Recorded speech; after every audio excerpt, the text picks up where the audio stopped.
Hey there, I'm Dan. I'm here to show you how to properly set up and play Gravity Warfare gaming on a whole new level. I'm going to do a quick overview of a 4-player game, 2-player variant, and team play. So stick around. This is the unboxing of the Gravity Warfare game with the help of my lovely wife Ivana. We're going to see what's inside the game box. Okay, so let's get to it. We have a set of rules. We have a reference page, a reference set of rules. It has the contents of the game. It has the instructions on how to properly set up the game. But luckily you're watching this video, so you don't need to read this. You have a reference page for all the cards in the game, as well as a diagram showing the locations on the board. So this is the platform for the game. It's double-sided, so you can choose either side to play with. Then you're gonna have all these bags full of pieces for the games and the parts. Put this to the side.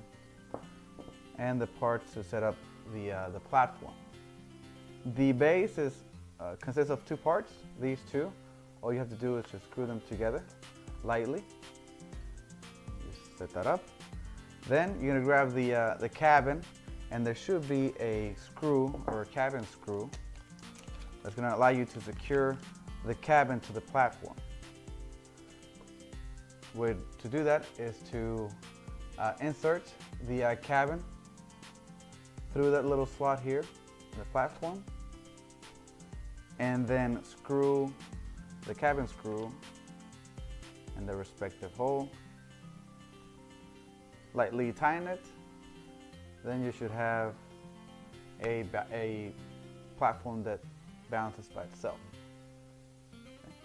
You can see you can tilt it all the way to the end or to the limit, and it'll just flop around a little bit, but then it will come back to balanced state. The cool thing about this is look, check this out. It never falls. The pieces will fall when you're playing, but the platform would actually stay on the support base. Now, let's go through and set up a game for 4 players. You have the gems, which are the points for the game. Silver is 1 point, gold is 5 points, and the green are skip gems or skip tokens. And they're explained thoroughly on the rule book.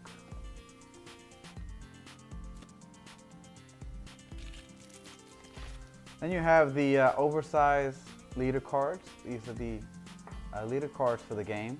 Every player gets one, and they have a unique ability that the player can use to either make the game easier for themselves or harder for the players.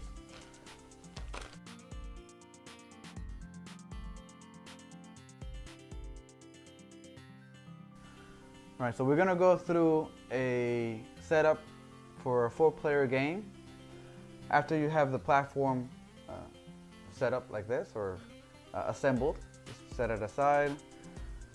Now, every player is going to choose a color set of pieces. Whatever color they prefer. You want to go ladies first or kids first, however you want to do it. Just have people choose their colors. And I'm going to choose blue. And let's go ahead and have 4 players for purple here. And let's just set these 2 aside because they're no longer in the game. Now every player is going to randomly choose a leader card. These are the leader cards. Let's just go ahead and set them up like so.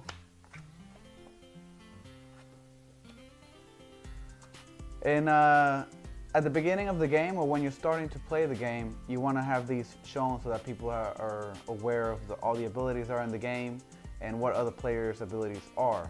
But more advanced play, you want to have these face down, and when you want to use them, you flip them face up. At the beginning, like I said, you have them face up, and when you use them, just flip them down so that you show that you've already used your ability. Now, we have chosen the mothership side of the platform. There are these 3 dice that tell you what to do in the game. So you have one die that's a planet side. That's for the planet side, I mean. It has the planets on it. And then the other one is for the spaceship. So we're gonna set the other one aside. And this one tells you which piece you want to play with. You have 3 different types of pieces and different weights. The goal of the game is for you to get rid of all your pieces. Once you get rid of everything you have in front of you, either by playing it on the board or giving them to other players, because some cards allow you to do that, you win the match, you get some points, and you start a new match. Usually you go to 20 to 30 points, depending on how long you want to play the game. But you may also do best out of 2, best out of 3 matches, and the person with the most points at the end of the last match wins the game. Now, if your primary goal is to get rid of all your pieces, your secondary goal is to keep players from playing all of their pieces. And the way we do that is by giving them challenges. That's where the cards come into play. We have these red energy challenge cards, they say challenge. Now these cards are the players these cards are the cards we can use against other players to try to make their turn harder to do and to keep them from playing their piece on their turn. If they don't successfully play a piece on their turn with the challenge just given, then they lose their turn, they don't get to play a piece on the platform, and the next player goes. That's the goal of the point. That is the goal of the game, to keep players from playing their pieces. Now, on top of those red challenge cards, we have these green event cards. They have a green outline and they say event. These cards are also modifiers that you can use to influence the game in some way and make the game harder for other players. But instead of the active player performing that action, it is the giver of the card or the issuer that performs that action, which is something that you want to do. You don't want other players to do that for you. Then you have these blue outline defense cards. They say defense. Now these cards are the only cards that you can use on your turn. They're used to protect yourself against challenges that you're given if they're too hard, or to make your turn easier by canceling some cards or what have you. The other type of card that we have are wild cards, and they're called antimatter. They have a white outline. Now these cards can become anything you want them to be except the Guardian. The Guardian is the best card you can have in the game. The Guardian allows you to cancel out all the challenges you're given for a turn, as well as a die roll. And you can place any piece you have and play it any way you like on the platform. And you're immune for all challenges for that turn and that turn only. But remember, it's only one-time use. But every player gets one at the beginning of the game. So let's go ahead and give every player one Guardian so we can get this show on the road. The remaining Guardians, there are only 1 per player, so there's up to 6 Guardians in the game. Just find them in the deck of cards and remove them from the game because you cannot have them in the deck. No player can draw extra Guardians for the game. Okay? Now, on top of starting with a Guardian and an ability, every player starts the game with 5 points.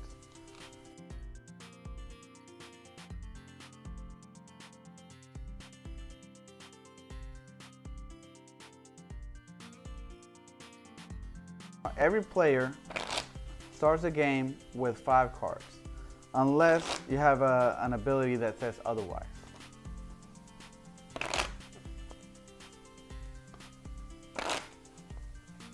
Okay, 1, 2, 3, 4, 5. I'm going to do my super shuffling and super dealing tricks here. Now you want to set up a draw deck on either side of the platform so that players do not have to reach under the platform to try to draw a card. So you set up 2 draw piles, and every player has their hand of cards. Just keep those right there. Of course, the cards are not shown, but for purposes of this demonstration, we're just going to show the cards that the extra 2 players have. or we can show all of them.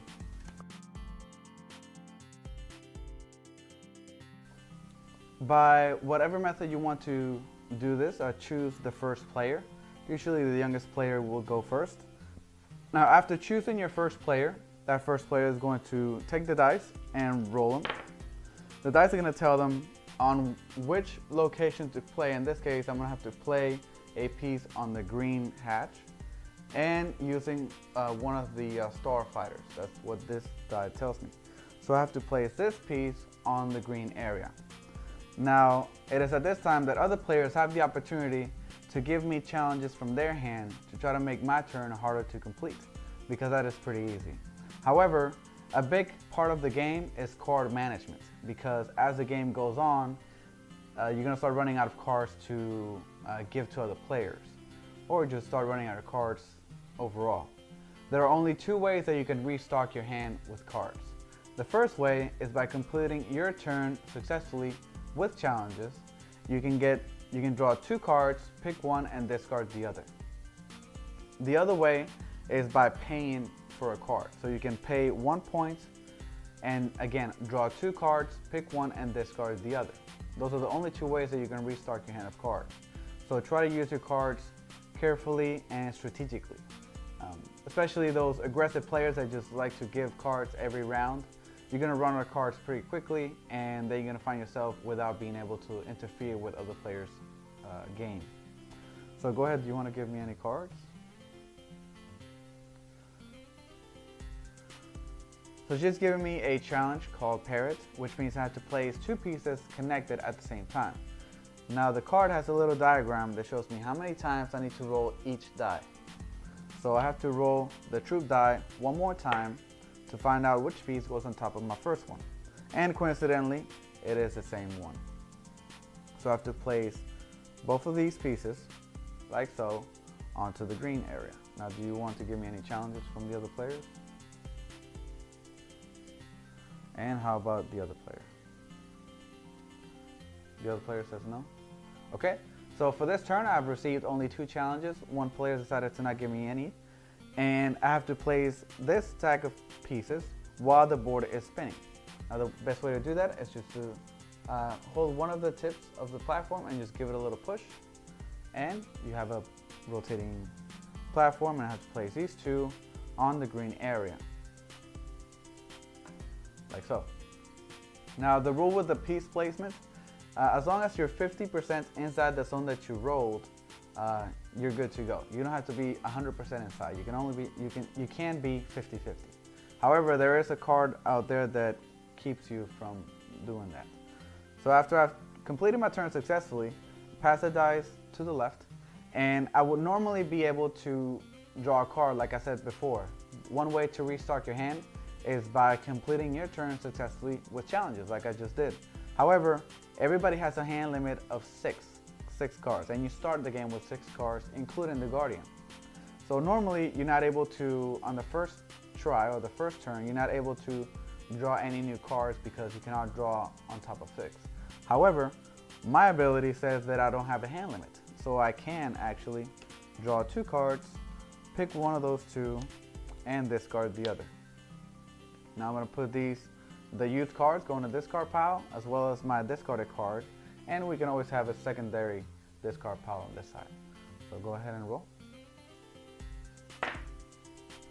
She has rolled the big piece called the tank, and she has to place it on the observatory, that is dark blue area right there. Now again, she has to wait a few moments to see if other players want to give her any challenges, and I do want to give her a challenge. So I'm going to say she has to do it with chopsticks. I can put it over here. She has to do it with chopsticks. This player, and again, this is not in order. The other players or the opponents can always conspire against the active player and talk about what they have, but it has to be out loud for everybody to hear. They cannot be secretive. They can say, I have this, let's combine it with this to try to trip them up, etc. But remember, after every turn, then the conspirators are always the other players, and fun things happen when that goes. So this player is going to decide not to do anything, and this player is going to play spin it. And those are the only two challenges you got this turn. So she's going to have to play her tank on the observatory while the board is spinning with chopsticks. They're right here. Here you go.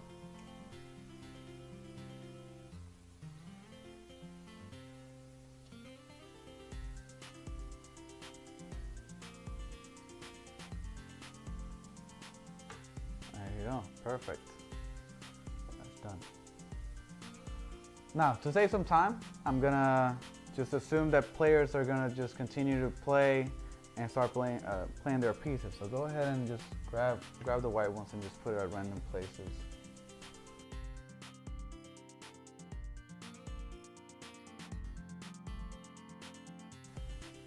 Okay, so we're almost done with the first match of the game. We have purple with one piece left, blue with one piece left. Red has 2 and white has 3 pieces left. It is purple's turn. Now purple is going to roll the dice to see what he must play and where to play it.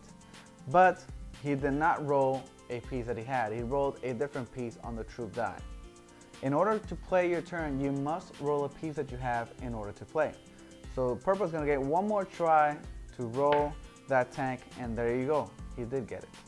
However, in the chance that he did not roll a piece that he has on the second try, he would earn a skip gem or a skip token. The skip tokens or skip gems work on much like a skip counter.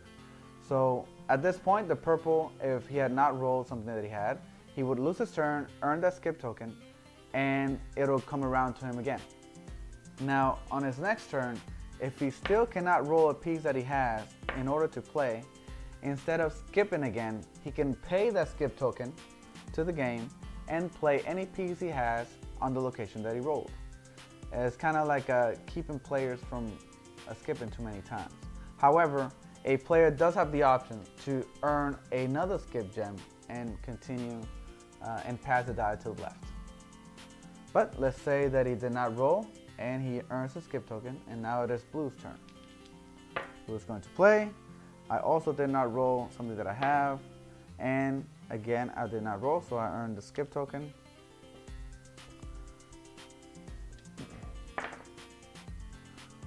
Red also did not roll something that she had. Also did not roll something that she had. Now it is white's turn. White does have a tank and must play it on the purple area. Now white has the most pieces left in the game, so I doubt anybody, well at this point we wouldn't have this many cards, but there's just an overview. Let's say we don't want to mess with them because we don't have many cards left and they're actually behind. So the white player, go ahead and play on the thrusters. White player will be left alone. Now, even though the white player did complete their turn, they did not get any challenges. So they will not be able to draw 2 cards to replenish your hand because they did not get any challenges. Now it is back to purple's turn. Purple's going to roll, did not roll a piece that they have, and again did not play a piece that they have. But instead of skipping, they would like to play anyway because it's their last piece. So they're going to pay the skip token and discard the troop die, whatever that says, and they have to play their last piece on the red area as they rolled. Now we cannot let that happen because if purple wins or purple successfully places that piece on the platform, then the game is over and purple will be the sole winner. So purple will receive 5 points, nobody else will get points. Now we cannot let that happen, so what do? Let's say I need to get one specific card, so I'm going to pay a point to draw 2 cards to see if I get lucky, and I did not get lucky, so I'm going to discard that and keep this one. So at this point, purple is going to go ahead and play because we cannot do anything about them winning, so they're going to play this one on the red area, like so, and they have won the match. They would get 5 points. Now let's go through the game as if purple had lost the match. So you lose the match if you make 4 or more pieces fall off a platform. If you make 3 or less, then the player that made 3 or less pieces fall loses 1 point and the game continues.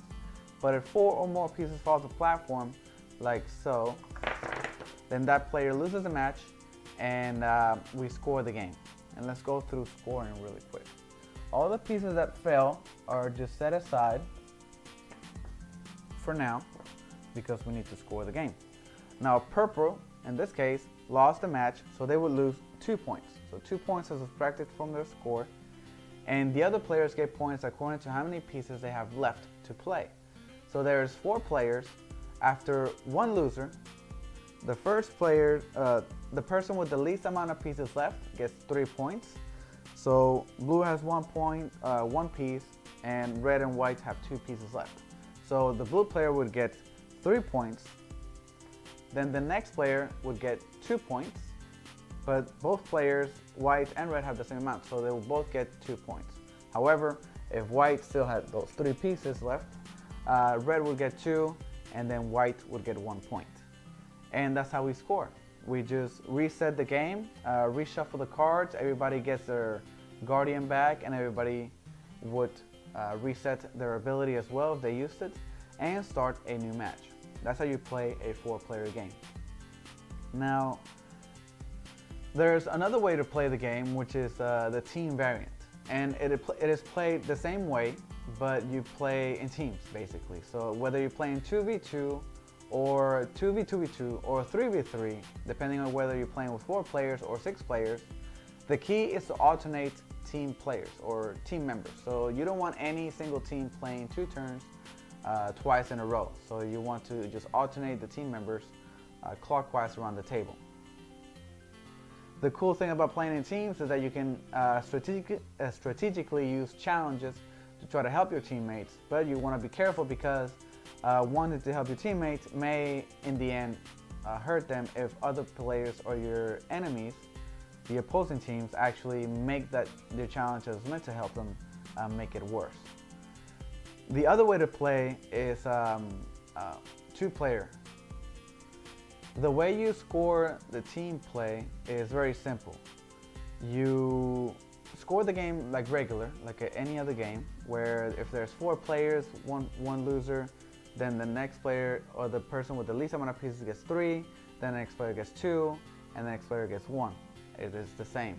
However, after you score, players pull their points in a separate pile or with 1 player, etc. So for example, if white and blue were a team and purple and red were a team, after we score like we just did, we will simply pull our points. Let's say this team's points will be with blue and these team's points will be with red. So that's how you account for how many points a team has. And the first team to get to the goal points wins the game. The other variant to play the game is 2-player variant. And we're going to go over that right now with Ivana.